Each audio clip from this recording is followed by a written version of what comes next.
Hi, this is TJR. I am filming from a remote location right now. I'm on the road, I'm traveling, but I wanted to comment on this. Over the weekend, we lost a pioneer of rock and roll. We lost musician, singer, songwriter, and sometimes even actor, Gregg Allman. He was 69 years old. He died due to complications of liver cancer. Right up to his death, he was working on a new solo album. And it's always hard when we lose these great musicians who are veterans. They've been with us a long time and they've given us so much great music. Gregg Allman, of course, best known for his work with the Allman Brothers Band and also his solo work.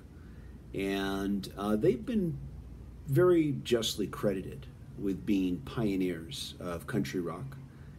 In my opinion, they've been a lot more than that, of course. They've been a great combination of rock, country, blues, and even jazz. And I was reading how one of their early labels that they signed to tried to pigeonhole them as a psychedelic band. And even though this might have been a title that they might have shunned, I really felt that there was a psychedelic quality to their music. Maybe not the sunshine, glittery type of psychedelic that we may think about, but there was a different type of psychedelic quality to their music. I also believe that, along with bands like the Grateful Dead, they deserve credit for being pioneers in the jam band movement as well. To me, it's really no surprise that the album that really broke them big was Live at the Fillmore East. While they made great studio recordings, it was their live shows that really helped them create their fan base, and it was their live shows that really cemented their reputations as a formidable band. And that's why I feel that these archival live recordings that we're getting these days are essential listening. I can remember back in the days when I was performing live regularly, all the time. Two songs that were in my cover set list were Midnight Rider and Melissa. And I can remember whenever I would play Melissa, there would be this hush that would fall over the audiences. And I would certainly do my best always to perform that song as well as I possibly could, but I knew it wasn't me so much that they were responding to as it was this song, because it was such a great song. And there were people, of course, who knew what I was playing. They knew the Allman Brothers, they knew the music, but then there were also lots of people who, believe it or not, had never heard this song before. They didn't know who the Allman Brothers were.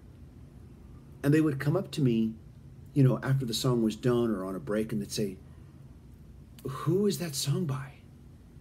And I would say, "The Allman Brothers." And they'd walk away. They had maybe heard the name somewhere then, but they never had heard the music or knew what the music was. They just heard the name somewhere. Or maybe they didn't know the name at all. But if they walked away then a little bit more curious and would then take the time to do an internet search and maybe look them up and listen to the music, then great. I think that's great. Like I said earlier, Gregg Allman was working on a new album. He was listening to tracks the day before he died. The album is entitled Southern Blood, and hopefully we will get to hear that. I don't know how far along in the process he was with recording that, but hopefully we will get to hear that.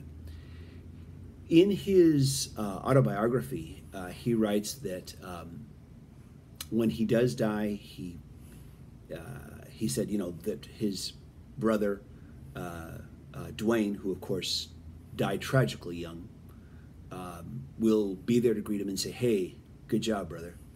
And me personally, I just hope that he's there with his brother right now, and they're jamming in that great gig in the sky. Anyways, this is TJR. If you have any thoughts you'd like to share about Gregg Allman, please Leave your comments. I'll look forward to reading them. Thank you so much for watching. Bye-bye.